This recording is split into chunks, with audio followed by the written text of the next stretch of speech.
And good evening, everybody. I'm Michael Filigera. I am with logicalsignals.com and tradershelpingtraders.com. And this is the Elliott Wave update for the NASDAQ 100 for Thursday, May 6th, 2021. Well, I've updated the count. And today was a wild and woolly day and not as easy to trade as you may think it looked like it was easy to trade. A lot of the moves intraday were violent. I mean, just like boom, it was like jamming higher, and then boom, it was jammed lower with very little in between. I mean, it just went and printed down and printed up, and it kind of wreaked havoc a little bit. Nonetheless, I am putting a 5 right down here, and then the C. So the minute C is complete, I believe, and that includes the minor wave 4 being complete. What I liked was that initial blast, and because it was strong. There's certain parts prior to that which were a little violent, and then this was very violent. But the market moved very, very quickly, and there were sizable. So in other words, it's like I watched the tick and then the tick for the NASDAQ, just to see how many issues are being traded at once, how many issues are being bought, and then you can see sellers come in because you can see the numbers change. So when I'm seeing the larger buy orders come in, and you're watching the volume and you're seeing it on your charts, it is significant in the way that it's giving you clues, or it's giving you information as to the possibility that what it just came off of is the completion point. And when the market was declining this morning, it definitely was going down in a way that made you feel we are going to go down and break that low. Even if we only get, say, to 13,360, that would be enough. I really was looking for that new low and to see this thing get launched, because you could feel the underlying buying pressure, but the sellers had to move quickly in order to do it. But it was amazing to watch that stop and then just blast. And pretty much off that low, I mean, you can see it. It came down, and look at the tail. So if you're good at reading tails, you were in on this intense rally where many people got caught short because it zipped up and then felt like as it was going to come back down, because you can see on the very next bar. In fact, I'm just going to open this up. Let me take this down. This is important because I want to show, and then we're going to zip right along. I don't want to take up too much time. You can see that the market zipped up, but the market came back down and then flew up again. So that's what I meant by the violence. You don't necessarily see it even in the 30-minute bar, but that's what took place. Okay, back to the count. What is going on? This failed by 8 points. In my mind, not a big deal. And I'll tell you why, because of what I was expecting to kick off this next leg up. And that's pretty much what happened. This decline was violent, but it was a wave 2, and they can be that way, a sudden reversal. And just really give the opinion like, nope, we are going back to those lows. And it stopped, and the buyers come right back in. That's the type of violence you want to see, and volatility actually as well, that you want to see to kind of cement in place that low for right now, and then begin to play from the long side. For certain down there.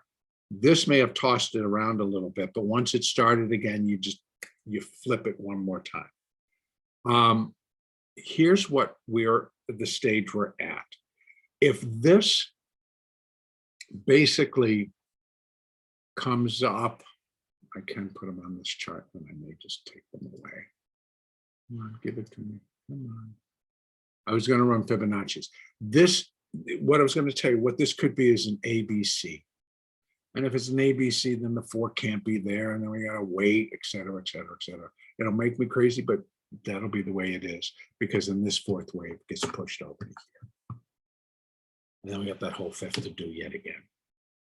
Could be, that's the outside. But the way that with the S&P also, it's now back above 4,200. So that's why I'm thinking, nah, I think this thing catches fire, the NASDAQ catches fire, and might play catch up. If you've kind of noticed the past couple of days, the Dow has fought every tooth and nail to go below 34,000, excuse me. It's fought tooth and nail not to go below 3,400, while the NASDAQ is kind of like pop, pop, pop, getting it in the chin. And the S&P coming down as low as, what do we see, 4140. In fact, today, massive rally in the S&P because the NASDAQ dragged it down. And when it was time to ignite, boy, did it. Okay, so here, this needs to ignite. It has sort of at the beginning of the Asian markets, but it needs to ignite. It needs to move, and it needs to get above at least 13,720.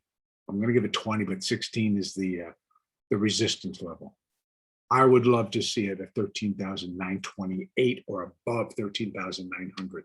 That would continue to put some solid evidence that, okay, correction is over, the rally, the advance is back in play. And then it's going to be easier to count and be easier to trade to me, because it is a trend move.